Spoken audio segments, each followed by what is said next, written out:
Bonjour à toutes et à tous, bienvenue dans cette série d'interviews qui va nous permettre de mieux nous préparer à cet événement du 21 septembre où nous allons ensemble incarner la paix et la nouvelle terre.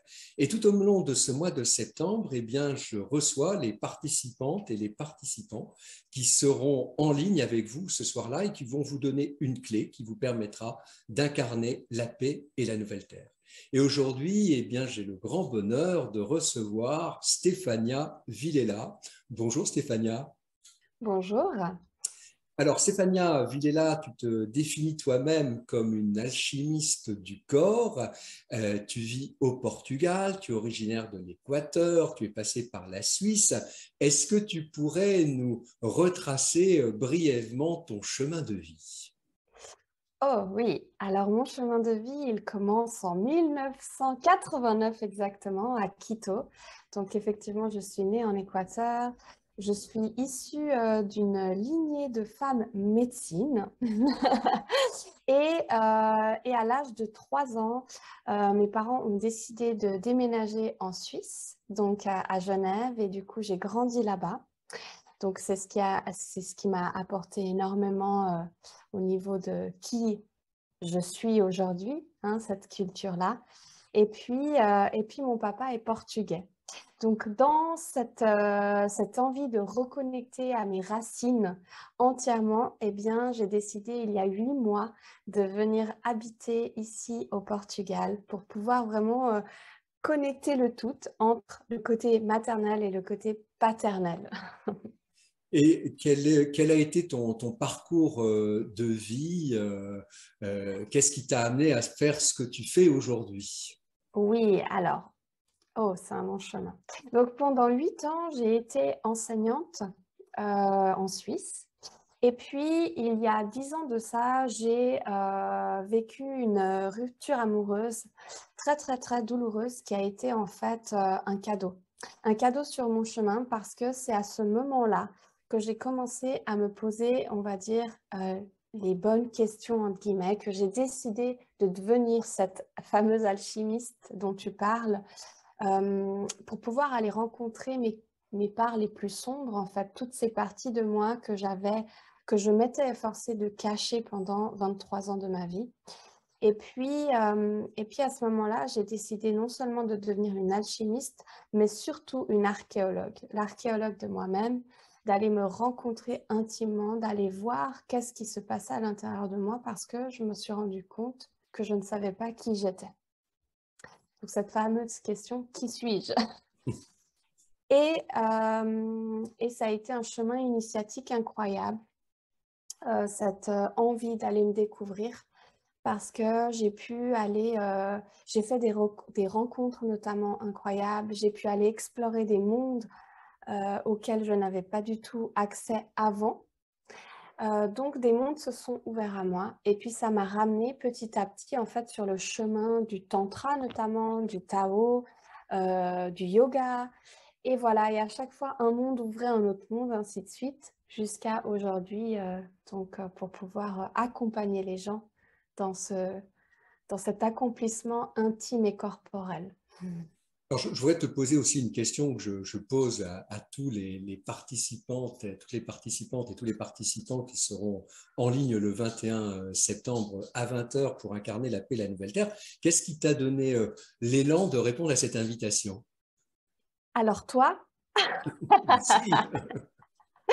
oui, alors premièrement, bah, c'est toi, ton énergie, bien évidemment, et puis le fait que cette envie d'incarner effectivement cette nouvelle terre, parce que, comme je l'ai expliqué, je donne beaucoup de retraites initiatiques.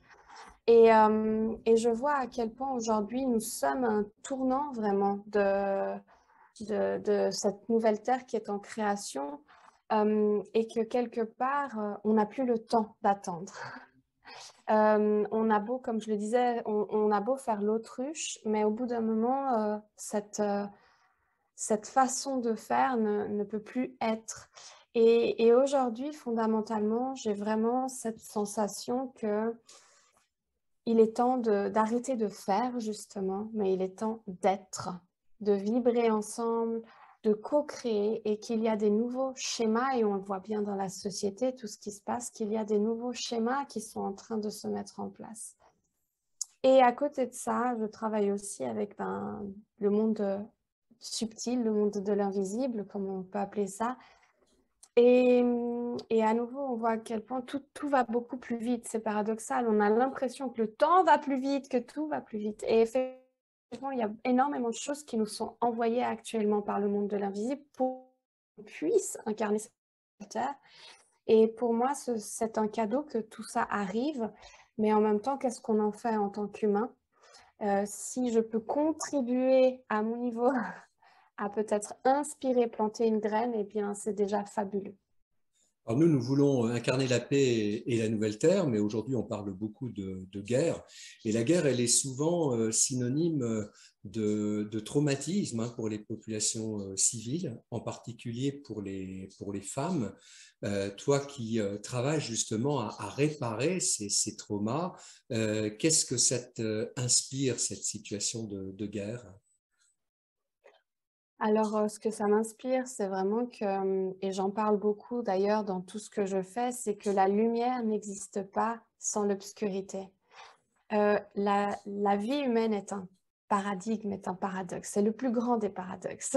La vie n'existe pas sans la mort, comme la lumière n'existe pas sans l'obscurité. Et forcément que dans tout ce processus, eh bien, on vit, comme je le dis souvent, être le plus grand alchimiste de sa vie, c'est-à-dire récolter l'or, trouver le grand trésor. Mais les alchimistes savaient aussi que pour trouver ce grand trésor, eh bien, il fallait d'abord aller travailler le plomb, donc la matière lourde, l'obscurité.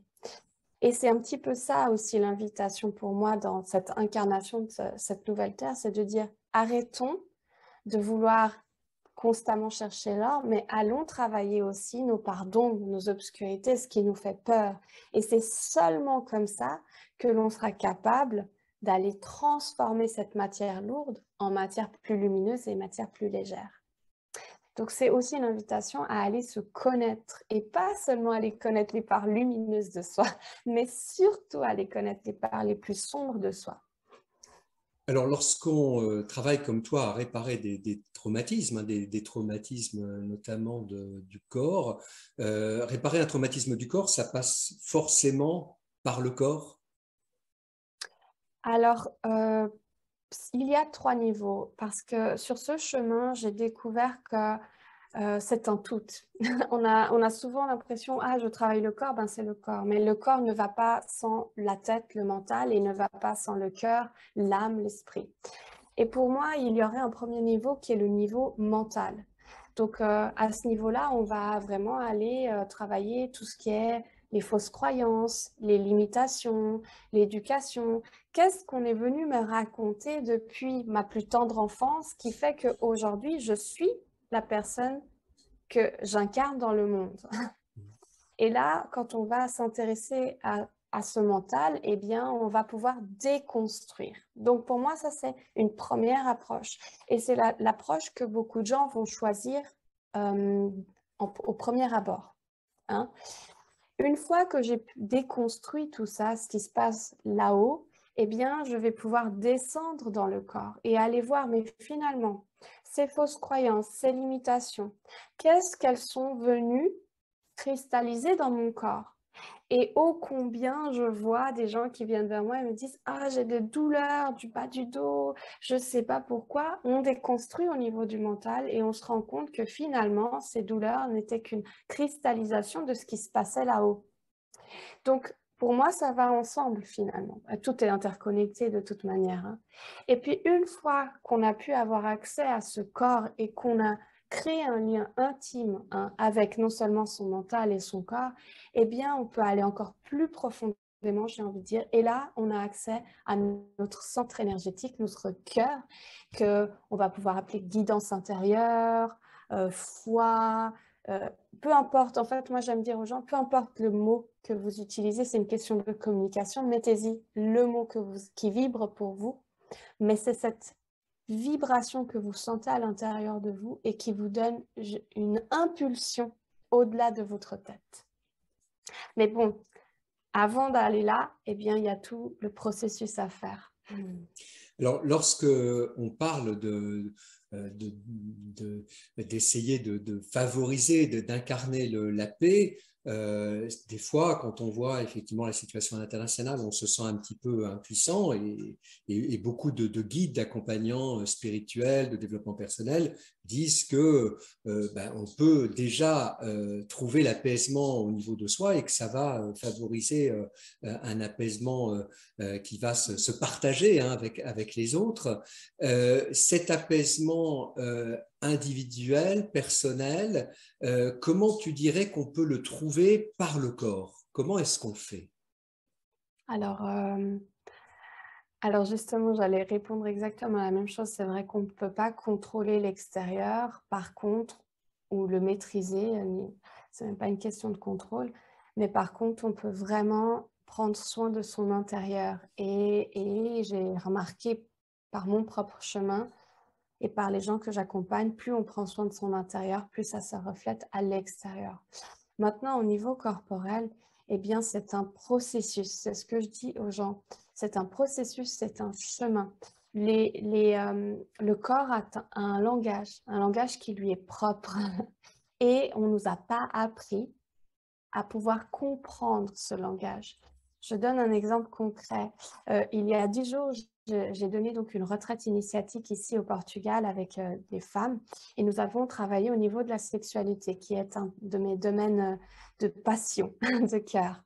Et c'est un domaine extrêmement intéressant parce que c'est le début de la création. Hein.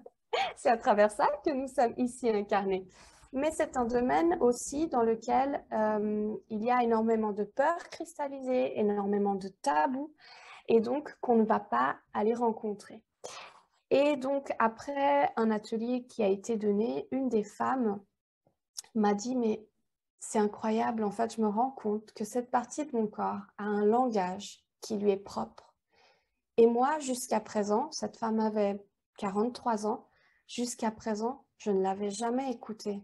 Mais pas parce que je n'avais pas envie de l'écouter, parce qu'on m'a jamais appris comment l'écouter et comment communiquer avec cette partie de mon corps. Et c'est ce qui se passe en fait avec le corps en entier, c'est qu'on ne nous a pas appris à communiquer avec notre corps. Qu'est-ce que notre corps vient nous dire quand il cristallise quelque chose? Et donc, voilà, de plus en plus, on voit maintenant cette tendance à aller écouter notre corps, à voir qu'est-ce qu'il a à nous dire. Et il y a beaucoup de choses qui se développent au niveau holistique et c'est super parce que c'est le langage de notre corps. Donc, je dirais par essai-erreur quelque part, comme dans la vie, expérimenter, dire, bah voilà, est-ce que, un exemple tout simple, est-ce que j'ai vraiment faim ou est-ce que c'est juste un signal de mon mental parce qu'il a été habitué à manger à midi? Et puis essayer de se dire, et si j'essayais aujourd'hui de peut-être manger à 13 heures, qu'est-ce que ça me fait? Et puis voilà, on expérimente et on va affûter cette connexion avec soi-même finalement. Alors, toi, tu as été initié à différentes, je ne sais pas si on dirait techniques, outils ou vérités, le Tao, le chamanisme, le yoga tantra. Quel est pour toi personnellement l'outil qui t'a apporté le plus de paix intérieure? Alors, l'outil qui m'a apporté le plus de paix intérieure, à nouveau, c'est pas un outil, je pense que c'est une connexion, une interconnexion de tous ces outils parce que chaque outil va m'apporter quelque chose au niveau corporel, au niveau du mental aussi, hein, et au niveau de mon cœur. Maintenant, pour moi, quoi qu'il arrive, peu importe le chemin, il y a aussi quelque part une discipline à avoir avec soi-même. Parce que si tout d'un coup je choisis le Tao, si je le pratique une fois, eh bien ça aura des répercussions agréables sur mon corps. Par contre, si je commence à m'y tenir et à avoir une certaine discipline, là je vais pouvoir aussi observer sur la longueur qu'est-ce qui se passe réellement. Donc je dirais que c'est pas tant l'outil, mais c'est qu'est-ce que j'en fais de cet outil. et quelle discipline je vais avoir avec et avec moi-même finalement. Et à nouveau, on revient à cette connexion, finalement, quel est le temps que je me donne et que je m'alloue pour pouvoir me connaître et expérimenter finalement avec moi-même ces différents outils. Parce que tous ces outils-là, ils se rejoignent à un seul point qui est finalement l'amour de soi, la connaissance de soi, la connexion intime avec soi. Donc, peu importe l'outil, j'ai envie de dire, ça amène au même point final. Alors Stéphania, on arrive à la fin de cette interview. Je voudrais te poser une dernière question.